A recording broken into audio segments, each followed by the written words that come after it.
Hello, bienvenue dans mon blog Rénovation. Pour la petite histoire, je suis entré dans la dépendance de la maison familiale quand je suis rentré de l'université. Je suis rentré un jour pendant les vacances et j'ai trouvé toutes mes affaires à l'arrière de la maison.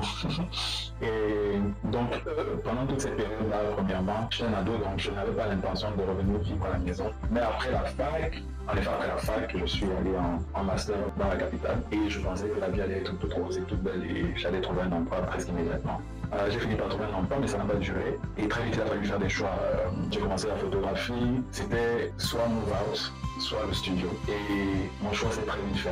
J'ai choisi le studio parce que j'avais une certaine autonomie. Et aussi, vivre dans la dépendance de la maison familiale faisait que je pouvais passer des jours sans voir mes parents, mes frères et sœurs, sans que ça ne dérange personne. Donc, j'avais le best of the both worlds. Avec le temps, j'ai jamais pris la peine de me dire c'était la construction de mon papa.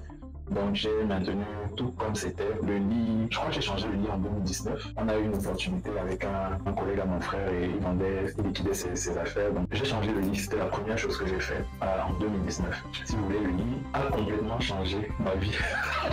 Parce que je n'avais pas réalisé à quel point le matelas sur lequel j'avais dormi pendant si longtemps m'empêchait de bien vivre. Ça a complètement amélioré ma vie, ça a amélioré ma créativité, ça a amélioré, je pense même que ma façon de respirer a changé après avoir changé de vie.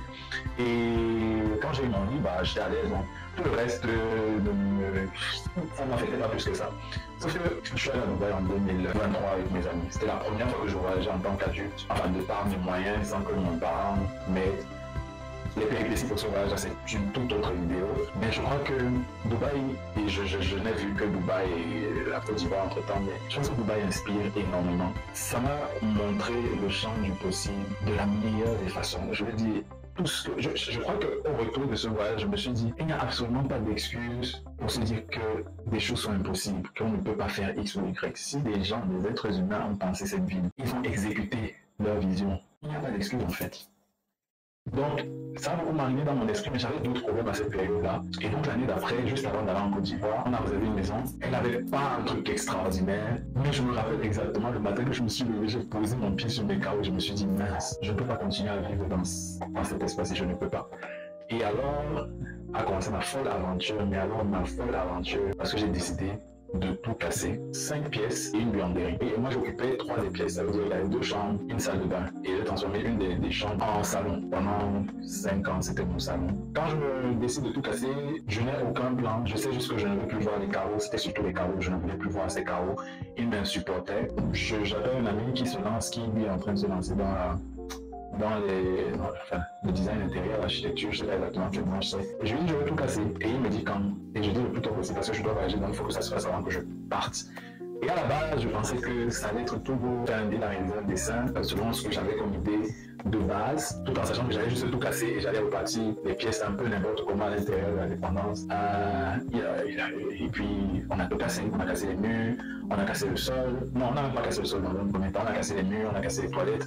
On a cassé jusqu'à la buanderie, buanderie pour laquelle ma mère n'était pas d'accord parce qu'à côté de la buanderie, il y avait des toilettes qui servaient un peu au personnel de maison. Mais je lui ai dit, si je fais ça, je le fais pleinement et on va voir comment gérer le reste après. Donc c'est comme ça que mon aventure rénovation a commencé un 3 mars de l'année 2024.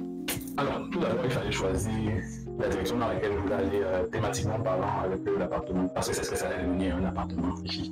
Je suis allé sur plusieurs choses. Je voulais que ça reflète ma personnalité, on m'a dit, mais je suis un peu bohème dans ma façon d'habiller, un peu atypique, et je ne voulais absolument pas un appartement qui allait être un copier-coller d'un appartement déjà vu sur Instagram, sur Pinterest.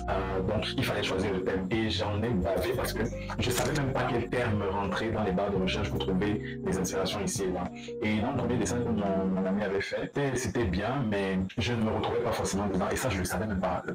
Comme j'ai dit, je pensais que ça allait prendre 1 mois pour la rénovation, mais au bout d'1 mois je suis rentré d'Abidjan et j'étais foiré comme pas possible. Ce qui s'est passé, c'est que quand on a fini avec les murs, il était question que l'électricien passe et qu'il fasse son devis. Déjà trouver les prestataires, les différents techniciens, c'était assez dur parce que mon ami qui a fait le dessin, qui devait faire la supervision du chantier, fournissait le technicien Mais on se retrouvait avec des techniciens qui coûtaient extrêmement cher pour travailler dans l'industrie.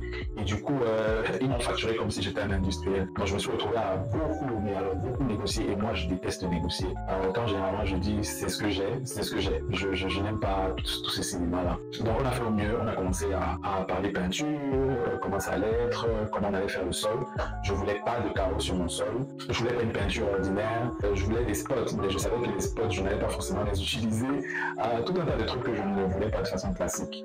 Et du coup, ça nous a pris 3 mois avant d'effectivement commencer à travailler sur le chantier. Donc pour ce premier épisode, ce que je veux, c'est que vous deviniez à peu près combien de temps ça nous a mis pour la rénovation de notre 12 mètres carrés. Allez, ciao!